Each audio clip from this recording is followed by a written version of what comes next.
I added 37 yards to a student's drive this week, and the results were so impressive, I had to share them with you. And the best part is, it was 3 simple things that I'm going to share with you today. I'm PGA teaching professional Todd Cope, Director of Instruction for US Golf TV and the Sanford Power Golf Academy. And I'll tell you this, there's nothing more fun as a golf coach than helping somebody take this club right here, their driver, and add distance to it, because it's what we all love. And the best part of it is a lot of times it's pretty darn simple.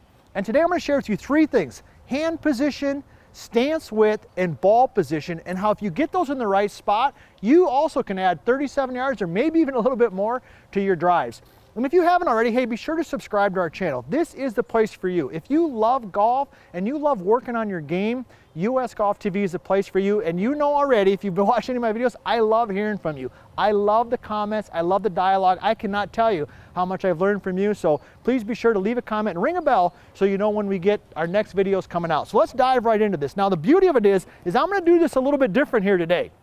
If you've watched any of my videos before, I'm going to do this more of like a test study, kind of like a case study. I've got the TrackMan out, I've got my mobile device set up right here, and we're going to go through these 3 things with the driver, and we're going to actually track it, and so I can show you how it really works. So then when this student came in, typical student, all right, plays once or twice a week, doesn't practice a lot, and this is what I saw, and this is probably what a lot of you are doing with their drives. Number 1 is they had their stance very narrow. Now bear in mind that with the driver, it's the longest club in your bag. It's the club that you're swinging at the highest speed. You need your stance to be a little bit wider. We're going to talk about the specifics of that in a second. So number 1 mistake that I see is the stance is too narrow. Number 2, this is a killer with the driver, is the hands are too far in front of the ball. If you tend to hit shots on the top of the club, look at your driver. If you've got some of those sky marks, all right, those are embarrassing marks on the top of your driver right here. It very well could be because you've got your hands too far in front. And the third thing that I saw the student doing, which I see all the time, is they had the ball too far back in their stance. So let me go ahead and hit a shot doing those 3 mistakes, all right, just so we can capture some data. So I'm going to have my stance very narrow. I'm going to get my hands in front. I'm going to have the ball too far back. And I'm going to do my best to try to hit this solid. All right, it was solid, but it was super low. TrackMan right here, I've got 104 miles an hour. Obviously, it only went 161 yards, okay? Not a very good shot. I did hit up on it a little bit. If you've watched any of my other videos, you know you want to hit up on the ball a little bit. I did hit up on it at 0.6, but it didn't go anywhere. So what should we be doing in the setup in those 3 components? Let's talk about that. So let's talk about what we want. First of all, let's dive into the stance. All right, with the stance, you want your stance width to be at least shoulder width apart. So as a golf coach, when I'm sitting here, I want that stance width. What I'm looking at is pretty much the inside of the heels, inside of heel, the inside of heel. I want those to be roughly about the same width as my hips or the same width as my shoulders, all right?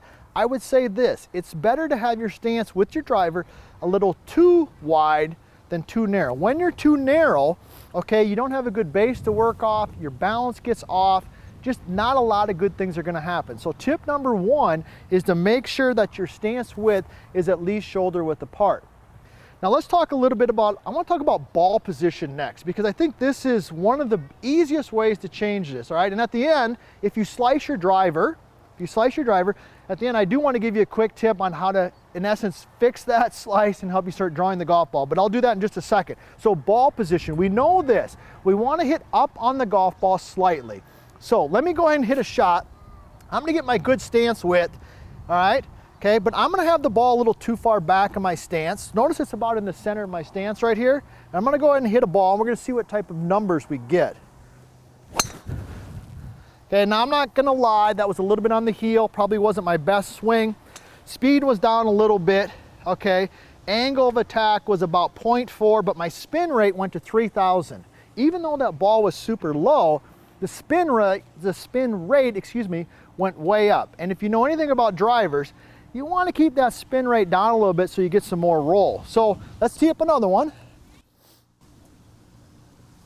Now what I'm going to do here is I'm going to try to make a little bit better swing here, but I'm going to move that ball forward slightly so that I can hit up on it a little bit. Okay, I hit that on the toe slightly. Definitely was a better shot. Okay, angle of attack on that, 3.8, so definitely more up on it. Let me check the spin, it's calculating right now. Okay, 2265, 2,265. Brought that spin down, obviously much more distance. So when you get the ball too far back, my friends, what's gonna happen is you're gonna hit too down on it. Even though the ball goes low, the spin rate was way up, you're not gonna get it the roll that you need in terms of with the driver, all right? So let's tee up another one here. So here's what we've learned so far. We've learned a little bit about stance width. You're gonna be a little wider, shoulder width apart, right? Okay, we're gonna get that ball forward. Now exactly where should it be? I like it to be at least off the inside of the lead heel, maybe even off the lead toe. So as a golf coach right here, I want that ball to be forward. So the tip that I would give you to find that spot would be to take your setup, put your feet together like this. Put the ball right in the center, take your lead foot, for me it's my left foot, point it just slightly, take my trail foot and then get my stance width this way. Most golfers do this. They come in, maybe they put their feet together, and then they just separate equally. And now the ball is right in the center. Put your feet together, all right? Separate just a little bit, maybe an inch, 2 inches at the most, and then get all of your width with your back foot.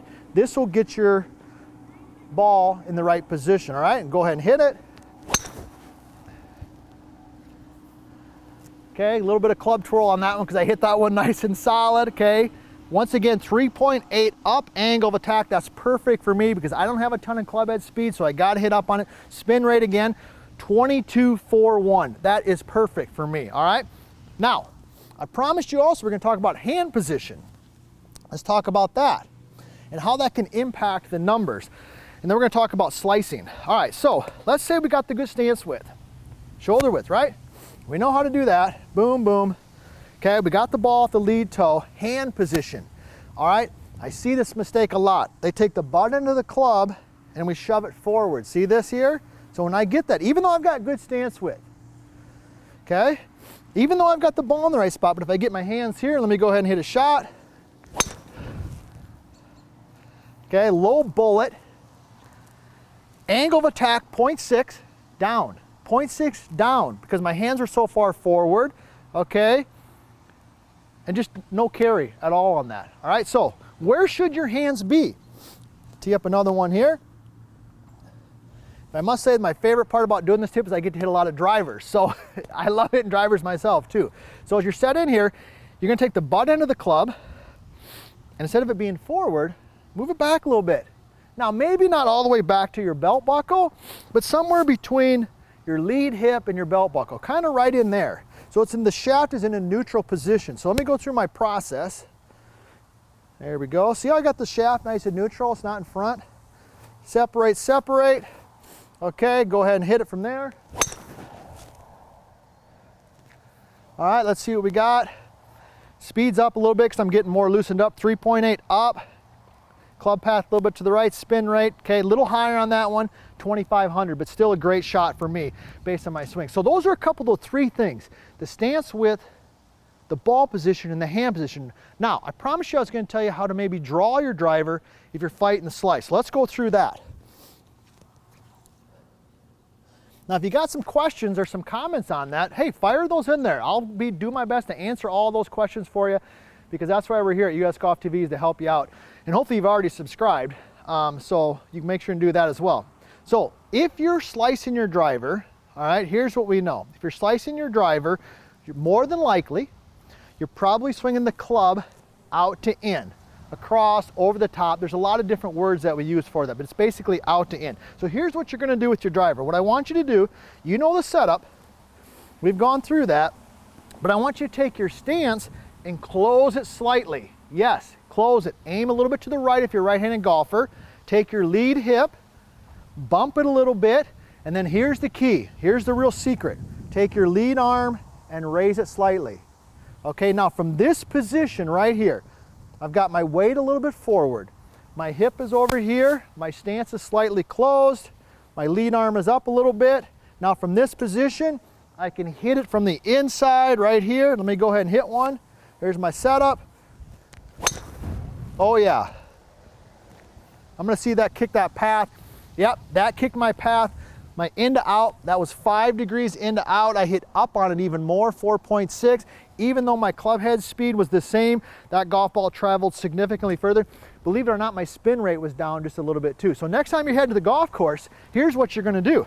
Grab your driver, get set up there, put your feet together.